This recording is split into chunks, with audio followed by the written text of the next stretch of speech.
Guys, welcome back to S K vlogs. അപ്പോൾ നമ്മളിന്നൊരു super musk melon shake അല്ലെങ്കിൽ ഷമാം ഷേക്കായിട്ട് ഉണ്ടാക്കാൻ പോകുന്നത്. അപ്പോൾ ഇന്ന് ഏട്ടനാണ് ഉണ്ടാക്കുന്നത്. ഏട്ടൻ നന്നായിട്ട് അതിൻ്റെ തൊലിയെല്ലാം കളഞ്ഞിട്ട് കട്ട് ചെയ്തുകൊണ്ടിരിക്കുകയാണ്. അപ്പോൾ ഏട്ടൻ ഇങ്ങനെയുള്ള വെറൈറ്റി ഫുഡൊക്കെ ഉണ്ടാക്കാൻ ഭയങ്കര ഇഷ്ടമാണ് കേട്ടോ. അപ്പോൾ ഈ ഒരു ഫ്രൂട്ടിൽ ഒരുപാട് നല്ല നല്ല കണ്ടൻറ്റുള്ളൊരു ഫ്രൂട്ടാണ്. വൈറ്റമിൻ എ, വൈറ്റമിൻ സി, അതേപോലെ ലോ ഫാറ്റാണ്, ലോ കലോറിയൊക്കെ ഉള്ള ഫ്രൂട്ടാണ്. പിന്നെ റിച്ച് വാട്ടർ കണ്ടൻറ്റും ഉണ്ട്. അതിന് പറയേണ്ട ആവശ്യമില്ല, നിങ്ങൾക്ക് ഓൾറെഡി കാണുമ്പോൾ തന്നെ അറിയാം. അപ്പോൾ ഡയറ്റ് പ്ലാനുള്ള എല്ലാവർക്കും യൂസ് ചെയ്യാൻ പറ്റിയൊരു ഐറ്റമാണ്. അപ്പോൾ നമ്മളിത് നോർമലി നമുക്ക് നോർമൽ പാൽ ഉപയോഗിച്ച് ചെയ്യാം, അല്ലെങ്കിൽ തണുപ്പിച്ച പാൽ ഉപയോഗിച്ച് ചെയ്യാം, അല്ലെങ്കിൽ നമുക്ക് പാൽ കട്ടയൊക്കെ ചെയ്ത്, ഇതൊക്കെ നമ്മുടെ ഓപ്ഷണലായിട്ട് നമുക്ക് ചെയ്യാവുന്ന കാര്യം കേട്ടോ. ഏത് രീതിയിൽ ഉണ്ടാക്കിയാലും നല്ല ടേസ്റ്റാണ്. അപ്പോൾ നമ്മളിന്നൊരു ഷേക്ക് ഫോർമാറ്റ് തന്നെയാണ് ഉണ്ടാക്കുന്നത്. അപ്പോൾ ഏട്ടനത് കട്ട് ചെയ്ത് കുറച്ചായിട്ട് ഇട്ടുകൊണ്ടിരിക്കുകയാണ്. മൊത്തം ഇടാൻ പറ്റത്തില്ല. അപ്പോൾ നമ്മൾ തണുത്ത പാൽ കുറച്ച് ആഡ് ചെയ്യുന്നു.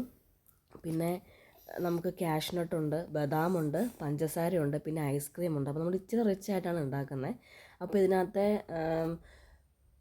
പല ഐറ്റംസും നമുക്ക് ഓപ്ഷണലായിട്ട് ഇടാവുന്നതാണ്. കാഷ്നട്ടൊക്കെ അവോയ്ഡ് ചെയ്യണമെങ്കിൽ അവോയ്ഡ് ചെയ്യാം, അതുപോലെ ബദാം അവോയ്ഡ് ചെയ്യണമെങ്കിൽ അവോയ്ഡ് ചെയ്യാം.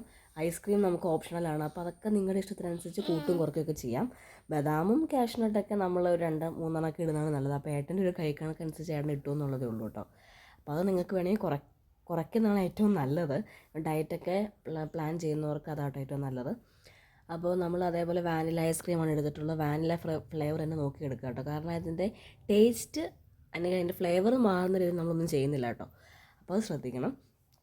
പിന്നെ ഈ ഒരു വീഡിയോ ഞാൻ ഏറ്റവും കൂടുതൽ ഡെഡിക്കേറ്റ് ചെയ്യാൻ ആഗ്രഹിക്കുന്നത് ബ്രസ്റ്റ് ഫീഡ് ചെയ്യുന്ന അമ്മമാർക്കാണ്. കാരണം നമ്മളുടെ ഒരു രാവിലത്തെ മൂഡ് എങ്ങനെയാണെന്ന് നമുക്കറിയാം. പല ദിവസവും നമ്മൾ എഴുന്നേൽക്കുന്ന ഒരു ടൈം എന്ന് പറയുന്നത് നമ്മുടെ വയറ് കത്തുന്ന ഒരു ഫീലൊക്കെ വരുമ്പോൾ ഈ ഒരു ഫ്രൂട്ട് കഴിക്കുകയാണെങ്കിൽ ബെസ്റ്റ് ആയിരിക്കും. നമ്മുടെ ഡേ തന്നെ അടിപൊളിയായിട്ട് മാറും. റിച്ചായിട്ട് നമ്മൾ റിച്ചായിട്ട് തന്നെ ഉണ്ടാവും.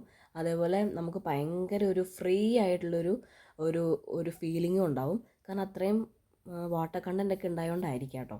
അപ്പോൾ ഏട്ടൻ നന്നായിട്ടിത് ഒരു 15 മിനിറ്റ് മതിയാവും. അത് അപ്പോഴത്തേക്ക് നമ്മുടെ ഷേക്ക് റെഡിയാവും. അടിപൊളിയാണ് കേട്ടോ. ഷേക്ക് റെഡിയാണ്. അപ്പോൾ നിങ്ങൾ ട്രൈ ചെയ്യൂ, ഫീഡ്ബാക്ക് അറിയിക്കൂ. ബൈ.